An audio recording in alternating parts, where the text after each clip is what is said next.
ఆ సినిమా చిరంజీవి గారు నిజమే గ్యాప్ వచ్చింది. గ్యాప్ వచ్చి ఆయన మొదట ఏ సినిమా చేయాలి ఏంటి రొటీన్ యాక్షన్ ఫైట్ డ్యాన్స్, ఆయన ఎక్కువ డ్యాన్స్ బ్రహ్మాండం చేసేవాడు. ఇలా ఉంటున్న పరిస్థితుల్లో అప్పటికి నేను పవిత్ర బంధం చేశాను. పవిత్ర బంధం ఫుల్ సెంటిమెంట్ సినిమా. అవును, లివ్ ఇన్ రిలేషన్షిప్ లాంటిది మీరు అప్పుడే ప్రవేశపెట్టారు. అప్పుడు పెట్టాం, కానీ కన్విన్స్ అయ్యారు అందరూ. ఎక్కడ సూపర్ హిట్. 9 out of 9 లాంగ్వేజెస్లో 8 లాంగ్వేజెస్లో అది రీమేక్ అయింది. పవిత్ర బంధం బ్రహ్మాండంగా ఆడింది. ఓహో సూపర్ సెంటిమెంట్ సినిమాలు అంటే అప్పటికి మామగారు నాకు రాజేంద్ర ప్రసాద్తో తీసిన ఎర్రబందారం ఫ్యామిలీ డ్రామాస్ నాకు బెస్ట్ అవార్డ్స్ వచ్చింది. నంది అవార్డు అప్పటికి ఎర్రబందారం వాటికి మామగారు దాసన్ నారాయణరావు గారి చేత మామగారు వేయించాం. ఇలాగా హిట్లర్ అనే సినిమా కన్నడం ఉంది, అది మలయాళం. దాంట్లో మమ్ముట్టి వేసాడు. ఆ క్యారెక్టరు గురుగారు అయితే ఎట్లా ఉంటుందని ఎడిటర్ మోహన్ గారు ప్రొడ్యూసర్ గారు సుబ్బయ్య రాజు చూద్దాం అని చూసాము. బ్రహ్మాండం ఉంటుంది ఆయన వేస్తే గురుగారిని అంటే పోయి అప్పుడు ఆయన చూశాడు, ప్రొడ్యూసర్ చూసి ఓకే చేద్దాం అన్నారు. చేద్దామని అన్న తర్వాత అప్పుడు ఆ సినిమా చిరంజీవి గారు 5 చెల్లెలు, ఒక హీరోయిన్ రంభ, ఫాదర్ క్యారెక్టర్ వచ్చి దాసరి గారు. అలాగా అంటే పవిత్ర బంధం తర్వాత మంచి సెంటిమెంట్ సినిమా కదా అది. పవిత్ర బంధం బాగా ఆడిద్ది కదా. అయితే సుబ్బయ్య అయితే కరెక్ట్ దీనికి అంటే వరుసగా నాకు అన్ని సెంటిమెంట్ సినిమాలు బావగారు ఇవన్నీ ఉండబట్టి సుబ్బయ్య అయితే కరెక్ట్ అని చెప్పి నన్ను పిలిచి సుబ్బయ్య ఇట్టారు చేస్తున్నాం అంటే ఇగో చిరంజీవి గారు చూశారా సార్, చిరంజీవి గారు ఓకే అన్నారు, నువ్వు డైరెక్టర్గా కూడా ఓకే అన్నారు. ఆ మహానుభావుడికి మనసులో దండం పెట్టుకొని నేరుగా వెళ్ళి దండం పెట్టి ఇప్పుడు సినిమా ఇండస్ట్రీలోకి వచ్చిన ప్రతి ఒక్కడు ఏం కోరుకుంటాడు, చిరంజీవి గారికి ఒక సినిమా చేస్తే బాగుండు. అందరు కోరుకుంటారు. అలాంటి అదృష్టం నాకు వెంటనే వచ్చింది. అంటే సినిమా ఇండస్ట్రీలోకి ఎంటర్ అయిన ముందు ఎన్ని దెబ్బలు తిన్నా ఫస్ట్ పవిత్ర బంధం, తర్వాత హిట్లరు నిజంగా ఆ చిరంజీవి గారు ఎంత గొప్పగా చేశాడు.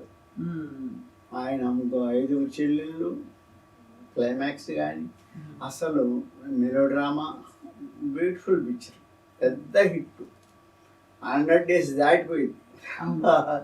అలాగా అది నేను అక్కడి నుంచి అమ్మాయి సెంటిమెంట్ సినిమాలు నాకు మొదలుపెట్టి పవిత్ర పెళ్లి చేసుకుందాం, గోకుల సీత, ఇలా ఇలా ఇలా ఇలా రకరకాల సినిమాలు. మా రాజశేఖర్తో 9 సినిమాలు చేశారు.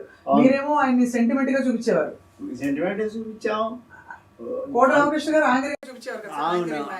అవును, మీ ఇద్దరికి బాగా అంటే రాజశేఖర్ గారిని చూపించడంలో ఇద్దరు పోటీ పడేవారు ఒకరికొకరు అని అనేవారు. అంటే ఒకటమ్మా నేను చేసింది అన్న అంటే ఫస్ట్ ఒక అడవిలో ఉండే అడవి మనిషి, వాడికి ఒక తమ్ముడు.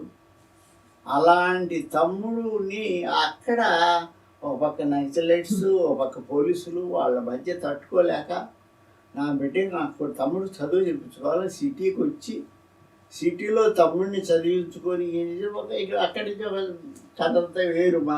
ఒక మర్డర్ అటెంప్ట్ కుర్రోడు చూడడం, ఆడు చూసేటప్పుడు వాళ్ళకి తెలిసి మీరు ఊరిదలు వెళ్ళిపోవాలని చెప్పి రౌడీజం కొట్టబడడం పడడం.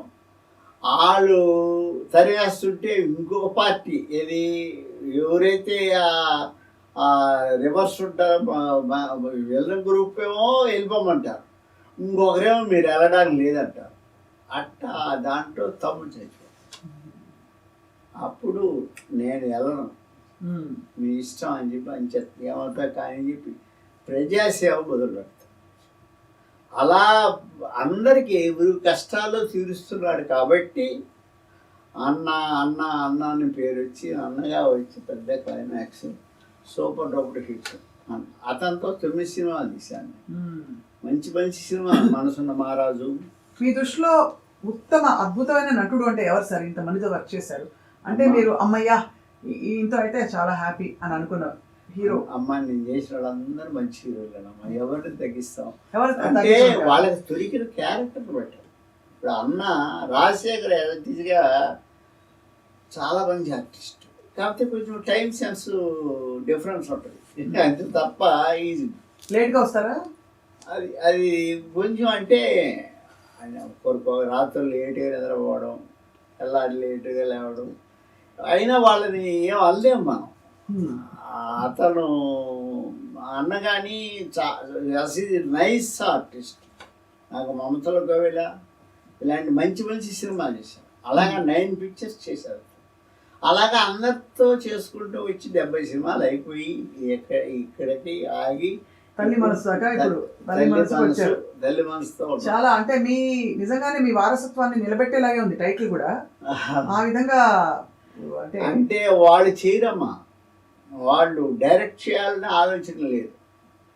మంచి సినిమా మా నాన్నగారిని ఇంకోటి చూసుకోవాలని ఆశపడుతున్నారు. అది నేను మీరు మళ్ళీ డైరెక్ట్ చేయడానికే సార్? వద్దంటారు, నేను బాగుంటుంది కదా సార్. ఆ తరం ఈ తరం మీరు కలిసి మొత్తం సినిమా చూస్తున్నారు, పోకళ్ళు మారుతున్నాయి కాబట్టి ఇంట్రెస్టింగ్ కాంబినేషన్ అవుతుంది కదా ప్రేక్షకులకు. కానీ అమ్మా బాగాలేదు, అప్పుడు బడ్జెట్ వేరు, ఇప్పుడు బడ్జెట్ వేరు. ఇప్పుడు 6 నుంచి 10 కోట్లు పెట్టకపోతే 10 కోట్ల రూల్ లేదు, మనం పెట్టుకునే హీరోని బట్టి ఉంటుంది.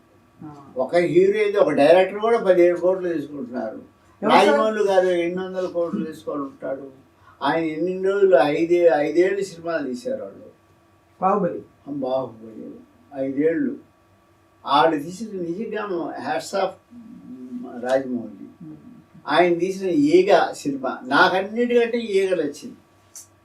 ఎందుకంటే బాహుబలిలో సినిమా అది బ్లూ కటర్ షాట్స్ ఏదో కానీ ఏదో ఫారిన్ కంట్రీస్లో వెళ్ళి అది చాలా రిస్క్ చేసే డైరెక్టర్.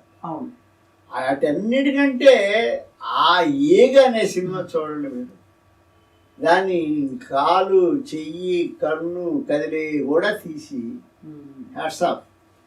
అలాగా ఒక ఐడియా అది. అంతే, అయ్యో చాలా గొప్ప డైరెక్టర్. మన నేషనల్ వైజ్ మనకి ఇండియాకి పేరు తీసుకొచ్చిన డైరెక్టర్.